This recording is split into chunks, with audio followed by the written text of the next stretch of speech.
When we first started making this Cow Savvy video, we shot a bunch of footage and we decided there was just too much video to try to put on one single download. So we decided to break it down into a few different sections. And this one is just about Cow Savvy in an arena.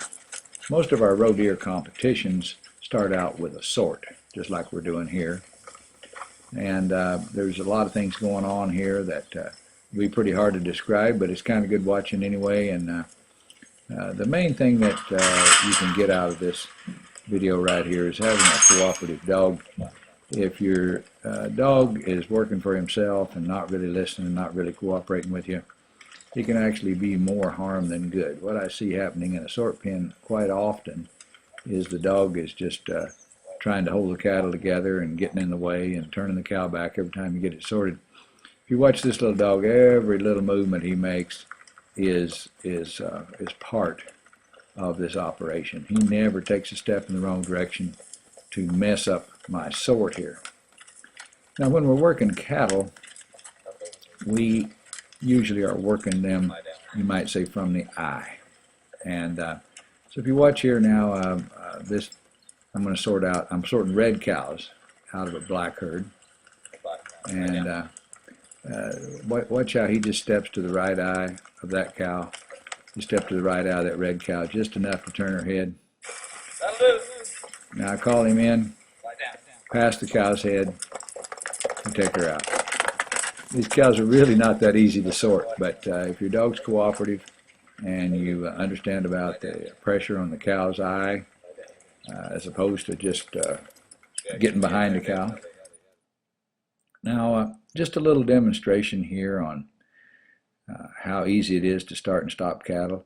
You know, these are pretty dog-broke gentle cattle that we train on here. So they're nice and slow and easy for me to demonstrate on. If I had to dog break these cattle first, well, it probably might be good watching, but it might not. I might not be able to demonstrate quite as well to you. What I'm doing here is I'm just coming back to the back of the cows here and putting a little pressure on the left eye of that red cow.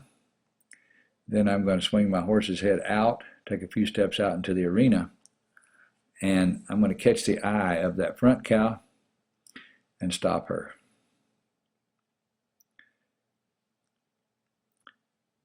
Just go back again. And do the little repeat here. We're going to put pressure on the red cow, make her go, come out, turn that other cow back in. See how little movement of that horse it takes. If you think of it as just the horse's nose and the cow's eye, if the horse's nose is on the side of the cow's eye, or behind the cow's eye, or in front of the cow's eye, to push the cow forward, it's going to need to be behind it. To turn her, it's going to need to be beside it. Just one way of expressing it. I've heard others say the shoulder, where you're in relationship to the shoulder. Here's what it looks like from the rider's point of view. See how when I just pull that horse's head out there, step out to the left, how that stops that lead cow. Come back here now, I'm pushing on the left eye of the back cow because there's a fence on the right side. I pull my horse's head out here and stop that lead cow. Put a little pressure on her to make her go back.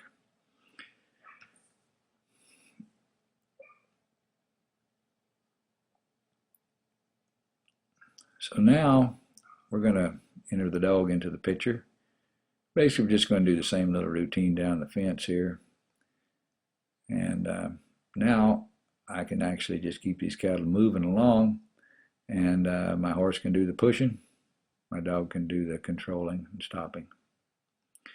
It's real important here that that dog goes out wide enough that he kind of stays out there on the edge of that flight zone so he's not spooking these cows, and that he's really obedient so that you can just focus him right on the eye of the cow anywhere you want. See, every time this cow starts to leave, he's just there just in the right spot. We just move him right down the fence. Of course, we're talking about a roe deer competition where you will be using your horse and your dog together. And the dog's not running all the way to the lead to stop those cows. He's just positioning himself just right to control them. Now here's a little hint about completing an obstacle with cattle. Well, I like to say that I use my horse's butt like the hinge of the gate, so that my horse's head is out of the way and not a threat to the cows. Now the dog can just walk the cows right up through the obstacle. The dog's working the side and the rear of the cows. I swing my horse's head over, close the gate. That works whether you're loading a trailer or any obstacle. If you turn your horse's head into the cattle, then you're going to be putting pressure on the cattle with the horse's nose, just making it harder on your dog. This is kind of you might say, the wrong way to do it right here. But just to demonstrate, even with these gentle cows, they're not just broke cattle. Now here are a couple of different people working the same obstacle, and just take a look at the difference in their dog position and their horse position. And she starts out in a pretty good spot right here. Dog looks good, horse looks good, but see how the dog stepped past the eye of that Hereford cow there.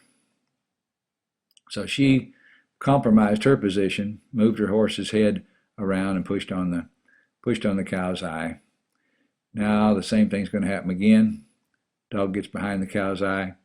That's where that dog should have flanked out a little bit wider. So now what happens when she tries to use her horse's head to push him in there? They just blow right back out. Take a look at now this fella. He's got his horse in a pretty good position, although I like to have my horse's tail pointed toward the obstacle so I can swing his head around and close the gate, so to speak, on the cattle. The dog goes around just right. That's a good position. That dog came right past the head of those cows, kind of, you might say, showing them the opening. And you see what happened when he took that horse's head and tried to shove that cow in there. But he's going to go ahead and put his horse what I call the right position here, where he's got his horse's head pointed toward the fence and the tail of the horse the way he wants the cows to go. And he was able to go ahead and accomplish this obstacle anyway. One more look at a contestant doing the same obstacle. Now she starts out pretty good with her dog in a real good position here. And she's got her horse in a good position. She's just kind of side passing over here to get a little bit closer to the obstacle. Cow starts to come, so she's going to turn it back. Now she's gotten a good position. Her dog is a little bit out of position, but it's not close enough to push that cow out. It's not really pushing on the back eye of the cow. In fact, I don't even know if the cows are aware that the dog is there. She's pretty much doing this with her horse. Now she sends her dog around just right. It's a young dog, so she just kind of rides out there and puts a little pressure on the dog to make sure it goes wide enough.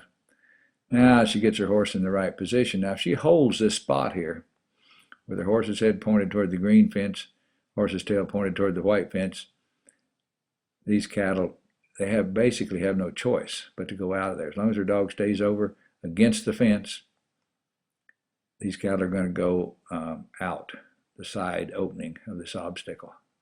There goes one.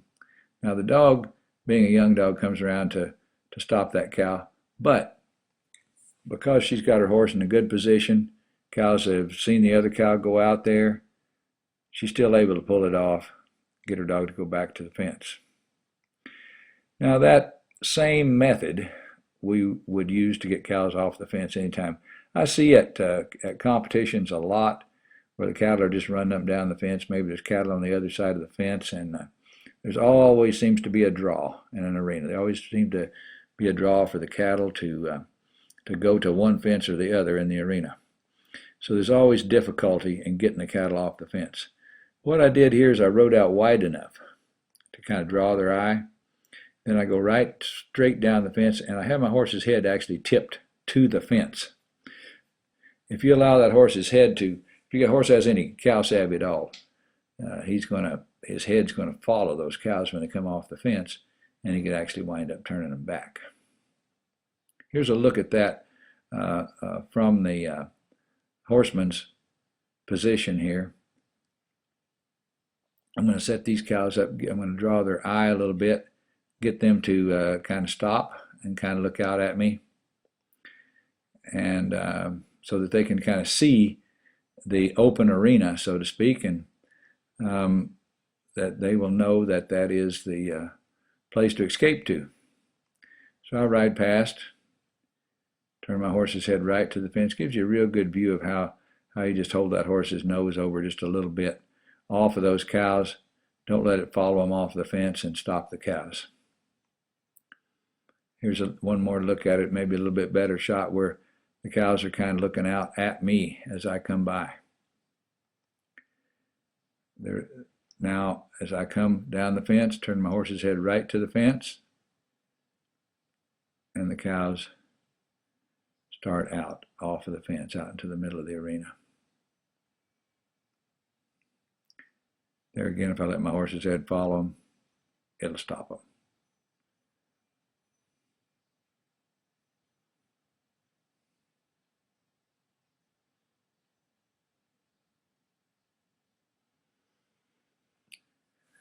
Here's what can happen if your horse or your dog gets out of position. Now, she's in a pretty good spot right here. The dog's not quite close enough to the fence. And she kind of turns her horse's head out a little bit. The black cow against the fence, she kind of turned it back a little. Dog comes out off the fence, cows go back. Dog goes just right spot right there on the fence, cows come right off. So I'm going to demonstrate here how we do it with a dog. I like to change places with my dog, so to speak. So actually the dog and I both draw the cow's eye, turn my horse's head to the fence. My dog comes right against the fence. If you don't really have good enough flanks on your dogs to do that, your dog wants to cover his cattle, wants to catch that cow's eye as it goes off the fence, just call him. Just say, "That'll do, come here." Call him right up that fence. Here's another look at that from a different position. You can really see that dog coming up the fence. See how that dog's not paying any attention to those cattle at all? He's just coming right in behind him. One more look at this. Gives you a little bit better look of how we trade positions. See how the dog's drawing the cow's eye a little bit? Now I'm there to block the cows. Dog comes right in between the cows and the fence and helps me drive these cows off of the fence. Here's a look at that from the other direction now. See how the dog comes in with purpose, just to bring those cows off the fence. Kept my horse's head turned toward the fence until the cows came off. Now this shows you what happens when a dog sneaks up behind a cow. We call this a cheap heel shot. When the dog gets directly behind the cow in that blind spot, then the cow turns around, fights the dog. Here, this cow can't see her buddies going through the obstacle because she's focused on the dog. We say cows can only think about one thing at a time. As soon as the handler calls the dog off, cow looks around and goes, "Oh, there goes my buddies going through the obstacle." So now she can go on through the obstacle. If the dog would have stayed there and fought with the cow, then of course it would have turned it back. Now this young lady's doing a pretty good job. This is one of the most difficult obstacles. Watch how she goes out a little bit wide there and stops her cows in the obstacle instead of just letting them go through.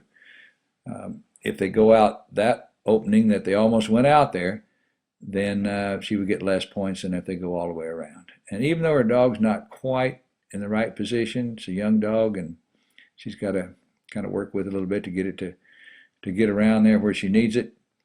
Her horse position is so good, positioning it on those cows' eyes, that she's able to accomplish this. What I see so many times is people trying to outrun their cow, and they're running up alongside the cow, and they're actually behind that cow's eye and driving it forward. She comes out of that obstacle in a perfect position to approach the next obstacle. Well, that's it, folks. Thank you for watching our video today, and I'm Merle Newton, and I'll see you down the road.